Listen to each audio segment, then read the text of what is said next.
Yowie wowie, we are getting over, and I am the Silver King, Adam Silverstein, here to lead you through these hard times. With the latest NXT edition of your favorite professional wrestling podcast. That's right, Getting Over is back once again with bonus episodes this week as we break down everything that happened Tuesday night on the latest edition of NXT. The brand, as of right now, still building for No Mercy, which is a decent ways off, but the last 2 weeks of television have absolutely delivered, and we will be getting into all of that momentarily right here on the Getting Over Wrestling podcast. Before we get to that, of course, I do have some reminders off the top of the show. First, if you would please remember that this podcast is all about the five. And what that means is I hope you remember it is all about the five here at Getting Over. I hope you visit Apple Podcasts and Spotify, leave some 5-star ratings on Apple, take a little extra time, leave a 5-star written review. If you do, we will read it live right here on the show. I am also noticing that some of our listeners are leaving comments on the Q&A section on Spotify podcasts. So what I'm going to start doing, since you all are taking the time to leave your comments there, basically the same as what the reviews would be on Apple Podcasts, I will read some of those on the show as well. And I'll go back a little bit to make sure anyone that has left those comments gets acknowledged right here on the Getting Over Wrestling podcast, because I do appreciate you all taking the time to leave such positive words about the show.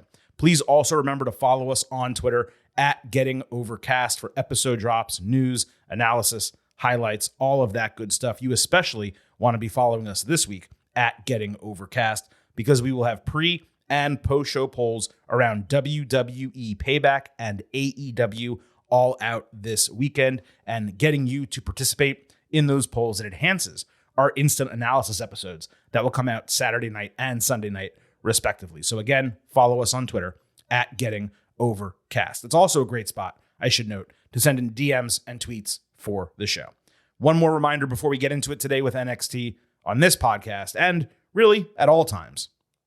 I happen to love the number 5. And I hope you do as well, because for just $5 a month or $50 for the entire year, you can become an official Getting Overhead. Please visit buymeacoffee.com/gettingover. Sign up for a subscription. Not only will you get bonus audio and news posts every week, but your contributions will directly go into supporting myself, the Silver King, Vintage Chris Vanini, and in totality, the Getting Over Wrestling podcast. Again, buymeacoffee.com/gettingover.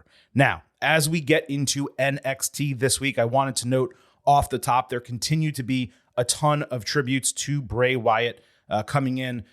Before we get into what happened on NXT Tuesday, I should note, just before we taped the show, and if my voice sounds a little strange, I was emotional a short bit ago. WWE posted a 35-minute tribute video to Bray Wyatt with tons of thoughts from superstars and other folks that we see on television all the time. Everyone from Drew McIntyre and Bayley to Samantha Irvin, who capped that video. I'm not going to tell you what she did at the end of it, but yeah, it affected me coming into this. It was beautiful, a touching tribute. We mentioned on Tuesday's show how I was a little surprised that they didn't have wrestlers speaking directly into the camera across SmackDown and Raw, and I wondered, why they didn't do it and if they might post something about it separately. Well, here we go. This is exactly what I was talking about. I'm certainly glad they did it.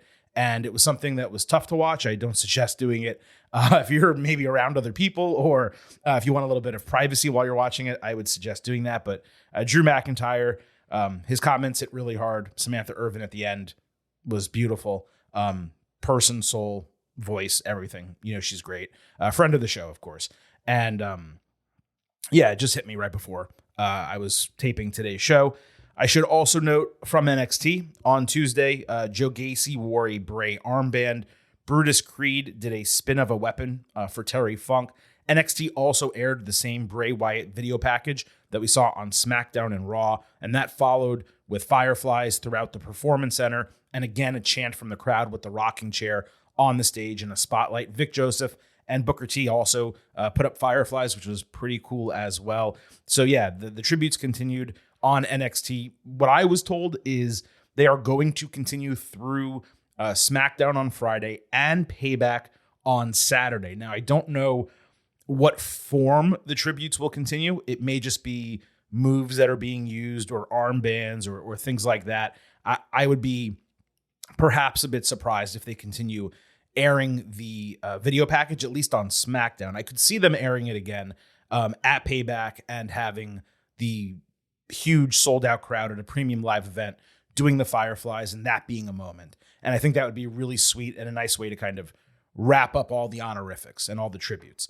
But yeah, it's been tough. And I should note as well that, look, we've received a number of direct messages, tweets, emails as well. By the way, our email account, I don't give it out that frequently, but you should have it, gettingoverpod@gmail.com. If you ever want to send in a last word question, you have a business inquiry, or whatever the case might be, gettingoverpod@gmail.com. But we got emails, tweets, DMs with a bunch of notes about our Bray Wyatt and Terry Funk special on Friday, the tribute episode, and our conversation at the start of Tuesday's WWE episode. And I don't feel it's appropriate necessarily to read comments or praise or whatever the case about things like that on this show. It's different from a 5-star review, but I just wanted to say for all the people I did answer and for all those I didn't, and you were wondering if I saw your comments, I did, and I appreciate them. It was tough to do Friday's show. Recounting some of it for Tuesday's show is difficult as well. Even today, still a little tough. I was not a friend of Bray's by any means, Wyndham Rotunda. I did meet him and interview him a number of times. A really warm guy.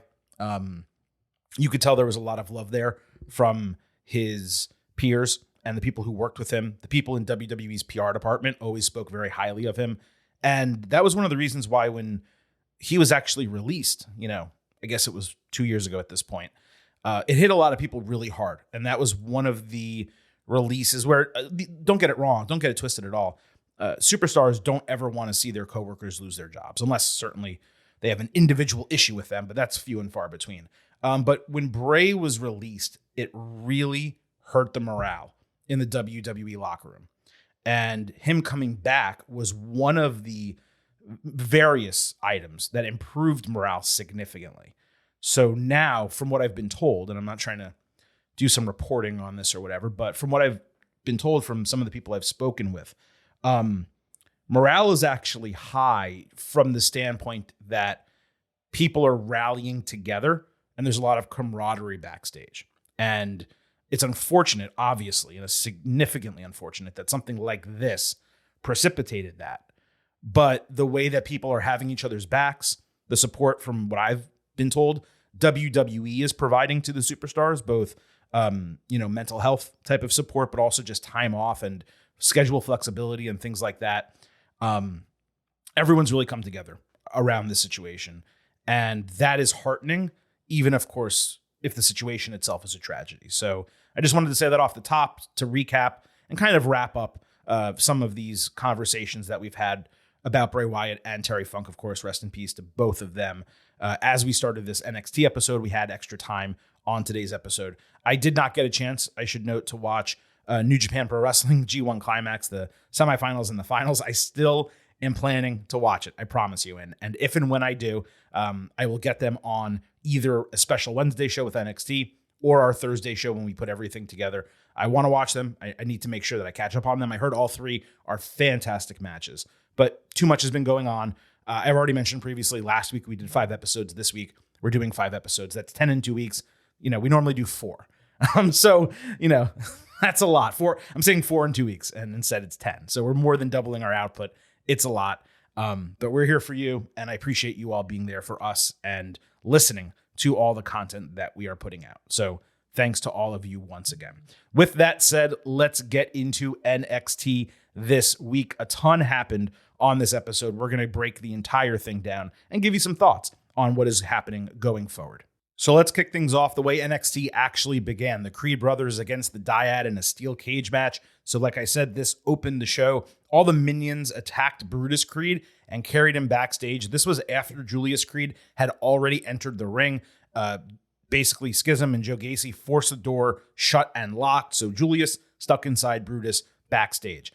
And I just find NXT to be so creative when they do stuff like this, Julius was decently dominant. He actually hit an insane one-arm powerbomb while simultaneously having a guy in an ankle lock submission. I tweeted the video of that if you missed it. Dude is an absolute freak. Brutus returned eventually after commercial break. He ran through all the minions one by one. The guy looked like Brock Lesnar out there. It was one of those ridiculous deals where it's like 12 on 1 and guys get touched in the chest and they just go flying 10 feet backwards.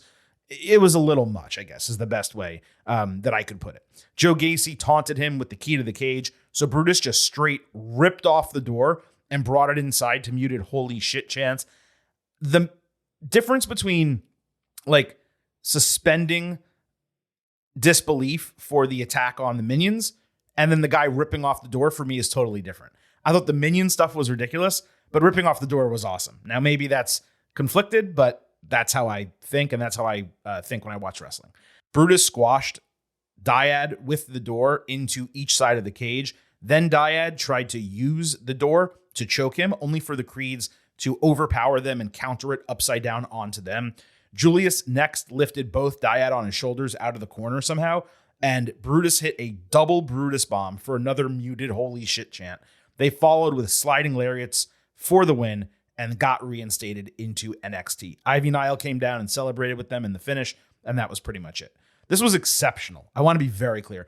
The Creeds are simply, they're generational talents. They're a generational tag team. Julius individually appears to be a generational talent as a singles performer as well. And I'm not exaggerating when I say that. They are incredible in the ring as a tag team. Both have really high ceilings as singles competitors. Julius, more so potential world champion. Brutus, though, still very high as a singles competitor. Dyad bumped their asses off for the Creeds. And while this match was certainly strong bell to bell, the individual spots within it, those were extraordinary. Plus, the booking was fantastic, even if Brutus killing a dozen people was ridiculous. I did have one problem. So Brutus rips off the door, right? And it's 2-on-2 and he's using the door. And this is a match where Schism wants to make sure the Creeds do not win their contracts back in NXT. You have Joe Gacy and Ava outside the ring, healthy, walking around, screaming, yelling, whole deal. Why wouldn't Gacy go through the open door? It's a no disqualification match. Make it 3-on-2. And okay, the Creeds could still win. They could eliminate Gacy with a finisher, then beat Dyad the same way they beat them. But why wouldn't Joe Gacy go in, help Dyad, make it 3-on-2, and try to succeed in their purpose in the entire match? Again, they had a dozen minions beating the shit out of this guy outside. They came up with this really smart plan. Now the door's open, and Gacy does nothing about it. That does not track for me, and that was a problem in the logic of the match. I did think it was a great opener, but things like that, things like Brutus just killing 12 different guys, and again, the wrestling was really, really, really good, but I wouldn't say it was excellent across the board. I went 3.75 stars and a B+, but it was a fantastic opener, totally entertaining, and I would suggest at a minimum watching the highlight package from this match.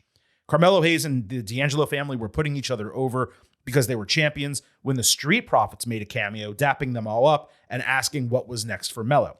He said he wanted to erase the asterisk from his record.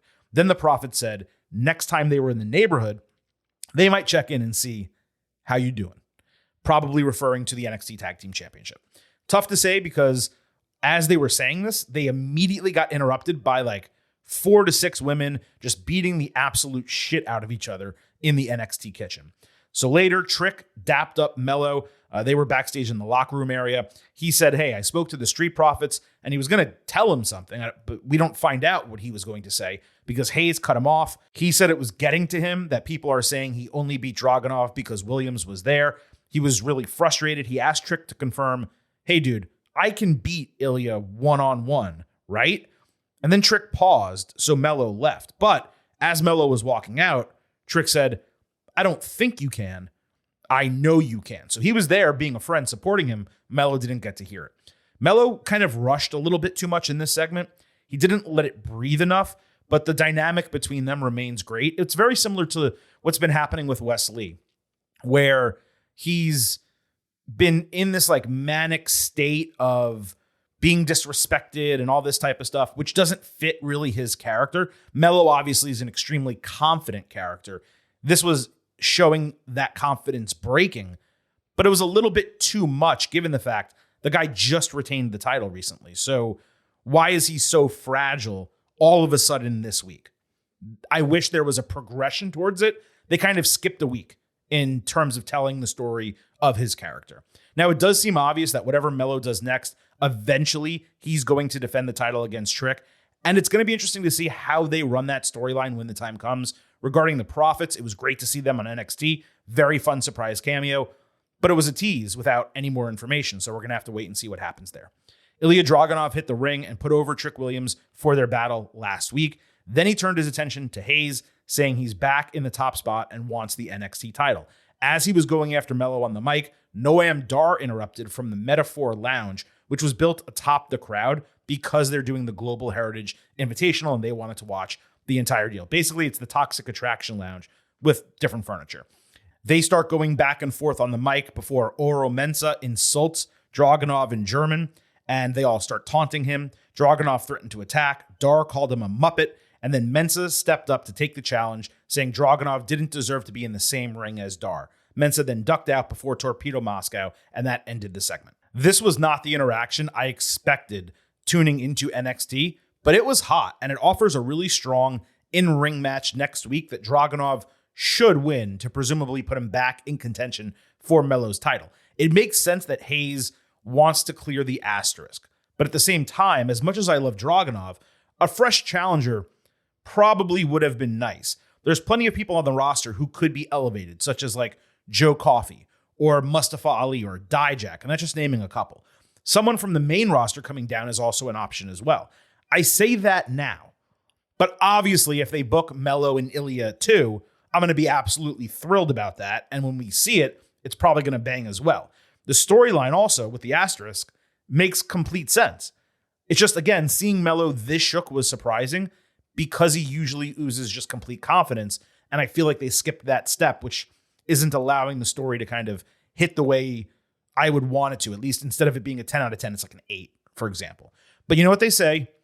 Regarding Melo being shook, ain't no such thing as halfway crooks. Wes Lee cut a social media promo saying Heatwave did not go as planned, and he's not done with Melo because he beat himself by running into the barricade. Lee promised to fight for another opportunity to run it back and then win the NXT championship. So this was solid stuff. It was nice for it not to be dripping with the semi-heel shit he's been talking the last few weeks that we've been criticizing. NXT went off the air then with Melo walking into Shawn Michaels' office, having watched Wes's video, saying they need to talk. So one wonders whether we're looking at a triple threat, a number one contendership situation between Dragunov and Wes Lee, something completely different. I presume we're going to find out next week with the booking. Then the match will happen a week or two after that. I think it's going to be a number one contendership. Wes Lee and Dragunov, the winner, fighting Melo at No Mercy. That is what to me makes the most sense. Roxanne Perez cut a taped promo saying she used to respect all the competitors she's facing in the Fatal 4-Way number one contendership for the women's title, but now she's just ready to walk all over their bodies to get her title back. Gigi Dolan was next talking about creating chaos, saying Tiffany Stratton was stupid for putting her in the match. Kiana James was third, taking shots at all the women, saying she's separate from the pack because she doesn't make excuses, she makes things happen. Blair Davenport then said it was a foregone conclusion that she would become the number one contender, and she was excited to deliver pain to all three women. These all worked to preview the main event.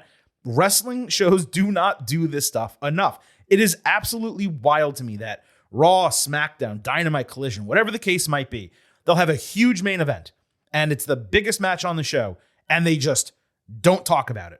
Or if they do, they'll say, by the way, coming up in the main event is this match. They don't have the main event competitors go out there and cut promos promoting it throughout the entire show. That's what we got here. It made the episode better. And as a viewer, it gave you some information into the mindset of all four women going into the match, which enhanced the match by the time you got there. I loved it. Perez, Dolan, James, and Davenport all fought for that number one contendership in the main event. Roxanne went on a big run. There was a double headlock, almost like centipede style deal in the ring, with Perez trying but failing to turn that into a long Boston Crab. Dolan caught the other three out of the corner with the double powerbomb superplex. Got to come up with a name for that. I'll figure out what to call that going forward. I think I've called it a super duperplex, but that's not really what this one was. Roxy had another hot run later in the match. She had a really nice stunner-style neckbreaker on Gigi, which we need to see that again. Perez jumped on James's back for Pop Rocks, only to get drop-kicked backwards by Davenport into the turnbuckles. Sick spot. Dolan caught her with a great half-and-half suplex. Then Perez went for Pop Rocks on Dolan outside, with Davenport kicking her in the head, and that momentum leading to Pop Rocks happening. Blair came back with a coup de grace to Roxy's spine, but then she ate Pop Rocks, only for her body to fly out of the ring on landing. Gigi crawls back inside. Perez held onto the middle rope to prevent the GG driver, which is that abdominal stretch driver we've seen her use recently. They call it the GG driver. I feel like there could be a better name for that. James came in out of nowhere to catch Roxy blind, and then she hit Gigi with like almost a single shin code breaker, the one that's you do falling like really close to the canvas. I thought it looked great, and James got the shocking win. Tiffany Stratton stared off with her after the bell, with both clearly talking shit as we build to this heel versus heel match. As I said last week, Dolan seemed like the obvious winner here, so it's quite shocking that it was a heel. At the same time, this is a TV title match, and it's just happening next week, so maybe it makes sense here, and perhaps the goal is to save Gigi for No Mercy. It might have been the best Dolan has looked in the ring since joining NXT. The finish and the match itself were both outstanding. All the women were great. Roxy was the MVP. Davenport was a shade underneath her, but she was great as well. And Perez consistently stood out whenever she had a featured sequence. There's just something special about her. We've talked about it. Booker T's talked about it with us. She just has something. What is that thing called? I forget. I believe it only has 2 letters. Roxanne Perez has it. You have it. You couldn't get rid of it. You couldn't sell it if you wanted to. You are it.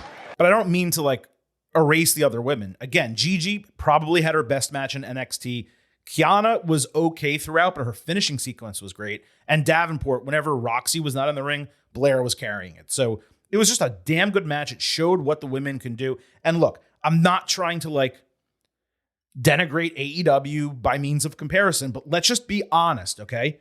If you watched All In last weekend and saw that women's 4-way, and then you watched NXT, a TV show with like 1,000 people in the Performance Center, maybe less, maybe 500 people in the Performance Center, versus the 81,000 that watched the women's 4-way at All In, I'm going to tell you 2 things. Which match had a better build and which match was better in the ring? The answer to both of those questions is the NXT match. I hate to say that, but it is balls on accurate. That's how good this was. 4 stars, A-. I would consider going 4.25.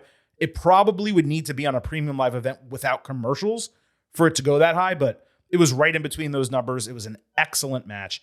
Definitely a must watch if you like women's wrestling, or if you just haven't seen NXT yet and you're wondering whether you should watch it, be sure to watch this match. Dragon Lee backstage said he's back in the North American Championship title contention after the mixed tag team win over Rhea Ripley and Dominic Mysterio. Mustafa Ali interrupted, saying Dragon already lost to Dom one-on-one, and he, Mustafa, has been waiting for that title shot. Ali said he's sick of seeing Mysterio walk around with the title because he's an outsider, and Dragon agreed to that. So Ali said, hey, if you agree to that, then you should agree it's my turn to get an opportunity. It's kind of tough to argue with that logic.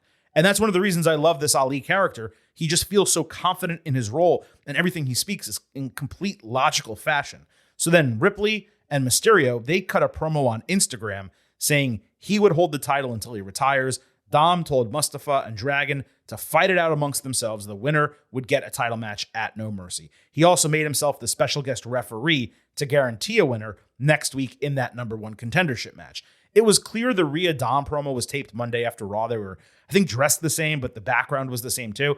A triple threat ultimately makes the most sense, but I wish the booking was Ali Mysterio first so we could actually see that singles match. Otherwise, if they go one-on-one, it feels like it's going to be a Dragon Dom rematch with Dragon Lee winning the title at No Mercy. Then again, I thought Dragon Lee was going to win the title when Rey Mysterio was at the ring with him, and that didn't happen. So, but again, it makes so much sense for Dragon Lee to go over Dominic Mysterio. Von Wagner could have taped a promo at Braun Breaker saying he's not a badass because he likes to blindside people. Then Wagner, believe it or not, did the whole Come Tuesday meme. And if you don't know what that is, please just Google Von Wagner Come Tuesday and you will find out pretty quick. I literally did a spit take because I was drinking water when he said that. I didn't think I needed to write any notes about a Von Wagner promo. So I picked up my water. I started drinking it. He says that. I did spit some out, I will admit. Anyway, it was hysterical. He challenged Breaker next week in a no disqualification match. Shouldn't it be a tables match, given that's the story that they've been telling with Von? I thought that was weird. The last two Wagner promos, look, they've been the best of his entire career. So credit where it's due. He's still awkward as hell when speaking, but I definitely want to see this match. And I can't wait to see how they book it because you know what we're going to get here. Oh, we got two big meaty men bumping me tonight. Baron Corbin ranted at a stagehand backstage when Breaker approached demanding a thank you for saving him last week against Wagner. Corbin talked about Braun's ego, saying he hopes he has the same confidence against Braun. Corbin talked about Braun's ego, saying he hopes he has the same confidence against Von. Breaker warned Corbin not to get involved, and he said he didn't care about either of them, so Braun threatened him again, and Baron made a remark about not getting put through a table. As we said last week, it sure as hell seems like this is headed for a triple threat sooner than later. Probably the right move. You would have Breaker as the heel, Corbin as the tweener, and Wagner as the face. I like Corbin in this tweener role, and we've talked about this before. The way to repair Baron Corbin is to turn him face.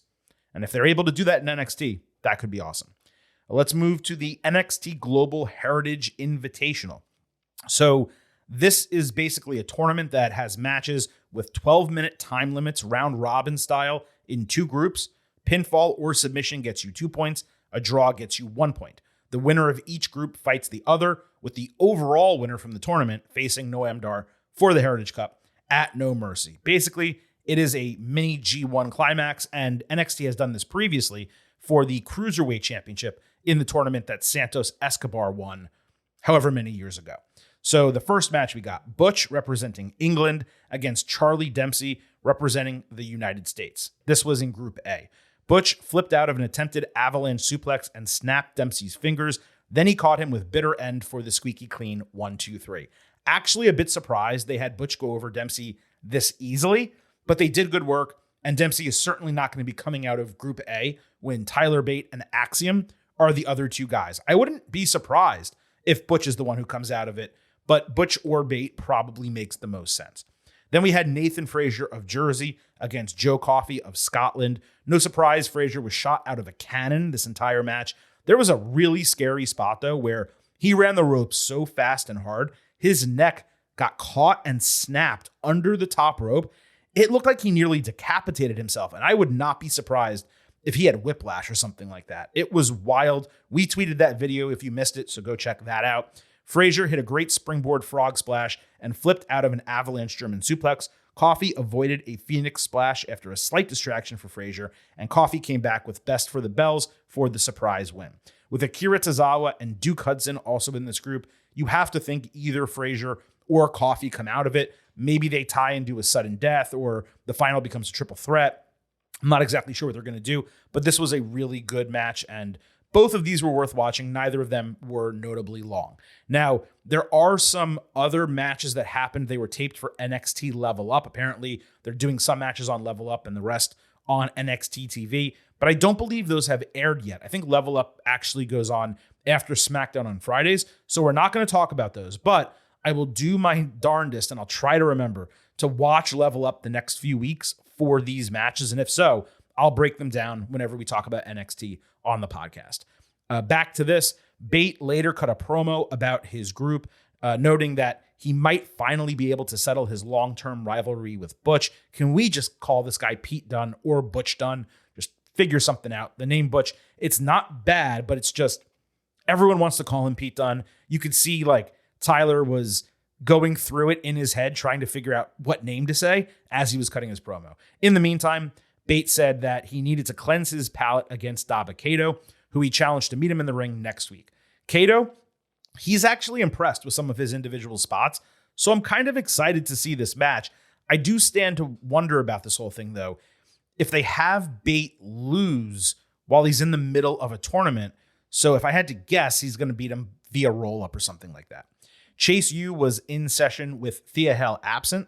Andre Chase was worried that she skipped class, but Hudson suggested she was just late. Chase went over the rules of the tournament, the Global Heritage Invitational, and expressed his confidence in Hudson when Hale came in after class had ended. Hudson tried to play both sides. Thea then said, I'm going to skip study hall, and instead, I'm going to go out for the night. Then JC Jane shows up in the doorway.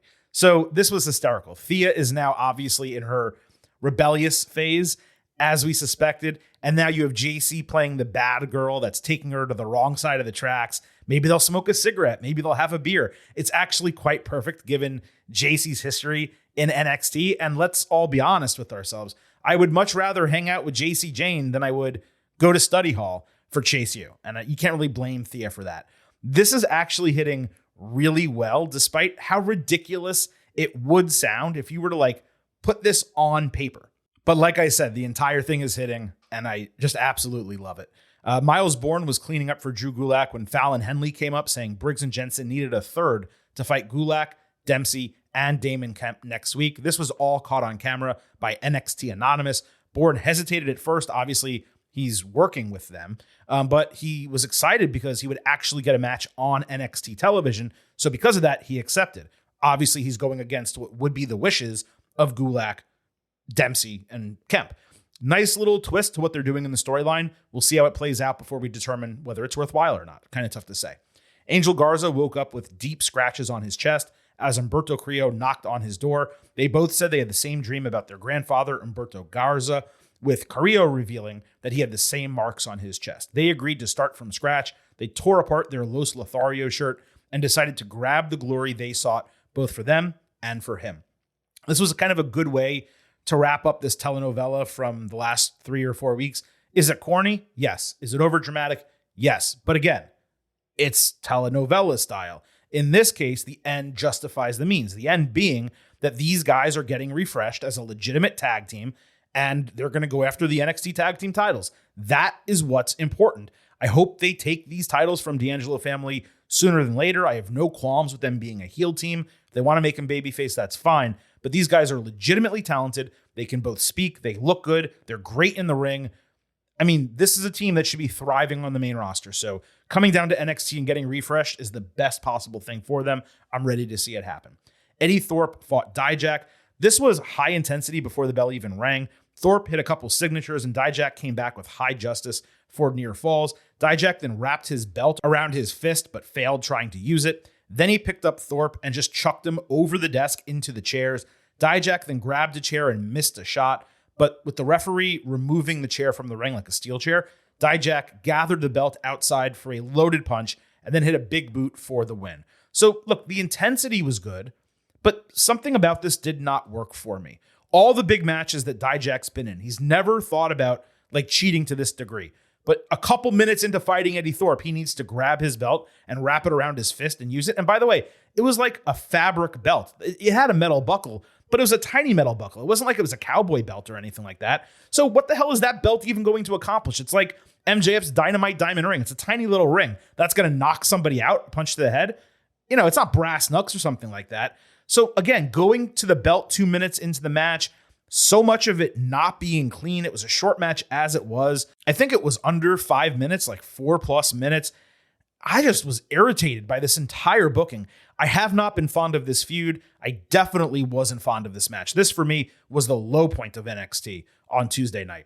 And lastly, Dana Brooke and Kalani Jordan fought Elektra Lopez and Lola Vice. This stemmed from a social media argument over the weekend, and then the kitchen brawl that we mentioned earlier. Vice hit a nice spinning back fist. Brooke had a nice counter on Lopez into a bulldog, then flipped Jordan into her. Then she kind of went wild and got reversed by Vice into the steel steps. That left Jordan prone for, I guess you'd call it an assisted roundhouse kick spine buster.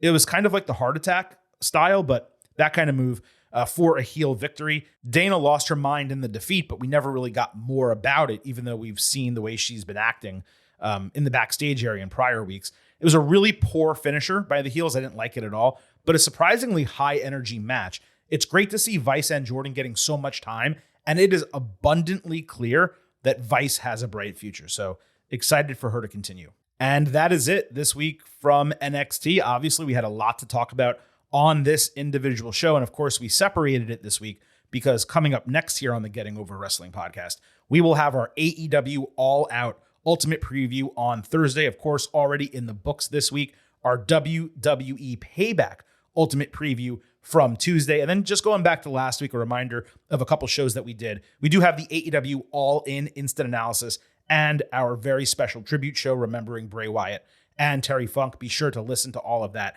if you have not already. As mentioned, don't forget to follow us on Twitter at Getting Overcast for episode drops, news, analysis, highlights, all of that good stuff. But also, so you can vote in our pre- and post-show polls Saturday for WWE Payback and Sunday for AEW All Out. We will have instant analysis episodes Saturday and Sunday, respectively, where your votes and your voices will be heard. I know I did not get to that many DMs and tweets for All Out. It was just a loaded show. It was so long, but I promise you, we are still reading your tweets and DMs, your comments, your questions, and I will get them and work them into the shows as frequently as I can. You notice there's some shows where we'll read 4 or 5. There's others like this one where we read 0. Just how it goes depends on what the messages are and how busy we are compiling the show and getting it together. So please keep sending those in.